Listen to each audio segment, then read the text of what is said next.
नागपूरमध्ये अल्पवयीन मुलांकडून वाढत असलेल्या वाहन चोरीच्या घटनांना आळा घालण्यात पाचपावली पोलिसांना यश आले आहे. पाचपावली पोलीस ठाण्याच्या तपास पथकाने कारवाई करत 2 वाहन चोरीचे गुन्हे उघडकीस आणले असून चोरीच्या दुचाकी जप्त केल्या आहेत. पाहूया याबाबत सविस्तर वृत्त. पाचपावली पोलीस ठाण्यात दाखल असलेल्या वाहन चोरीच्या गुन्ह्यांचा तपास सुरू असताना पोलिसांना पेट्रोलिंग दरम्यान गोपनीय माहिती मिळाली. या माहितीच्या आधारे तपास पथकाने कारवाई करत एका अल्पवयीन बालकाला ताब्यात घेतले. चौकशी दरम्यान संबंधित बालकाने पाचपावली आणि तहसील पोलीस ठाण्याच्या हद्दीतून दुचाकी चोरी केल्याची कबुली दिली. त्यानंतर पोलिसांनी त्याच्या ताब्यातून 2 चोरीच्या दुचाकी जप्त केल्यात.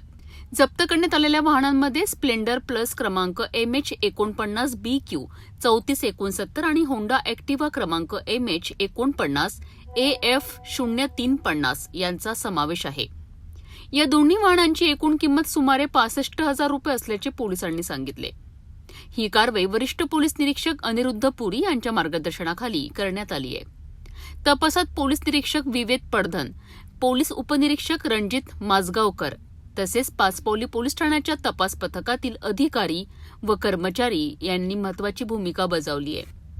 अल्पवयीन मुलांकडून होत असलेल्या गुन्हेगारी प्रवृत्तीवर नियंत्रण मिळवण्याकरिता पोलीस प्रशासनाकडून विशेष लक्ष दिले जात आहे. या कारवाईमुळे वाहन चोरीच्या 2 गुन्ह्यांचा उलगडा झाला असून पुढील तपास सुरू आहे.